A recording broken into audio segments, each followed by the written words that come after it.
இது என்னென்னா எந்தெந்த சுரபி எந்தெந்த இடத்துல இருக்குது அப்படின்னு சொல்லி ஷார்ட்டாக பார்த்துக்கலாம். பியூட்டரிக் சுரபி எங்கே இருக்குன்னா தலையில் இருக்குது. தைராய்டு எங்கே இருக்குன்னா கழுத்தில் இருக்குது. கணையம்னா சர்க்கரை போலீஸ்ன்னு சொல்லியிருப்போம். கணையம்னா சர்க்கரை. அட்ரினல் அப்படின்னா போராடு, ஓடு, பயம். அட்ரினல்னாவே பயம்.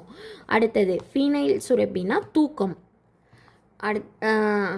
பாலினம் அப்படின்னாவே ஆண் பெண். இதை பியூட்டரிக், தைராய்டு, அட்ரினல், ஃபீனைல், பாலினம் அப்படின்னு சொல்லிட்டு எப்படி வரிசையாக ஞாபகம் வச்சுக்கணும்னா, பிள்ளை தைரியமாக கற்று அறிவுடன் பின்பற்றி பாதுகாப்பாய் வாழ். பிள்ளை பியூட்டரிக். அடுத்தது தைராய்டு தைரியமாக, கற்று கணையம், அறிவுடன் அட்ரினல், பீனியல் பின்பற்றி, பாலினம் பாதுகாப்பாய். இதோட ஃபுல் ஷார்ட்கட் வேர்டு என்னென்னா, பிள்ளை தைரியமாக கற்று அறிவுடன் பின்பற்றி பாதுகாப்பாய் வாழ்.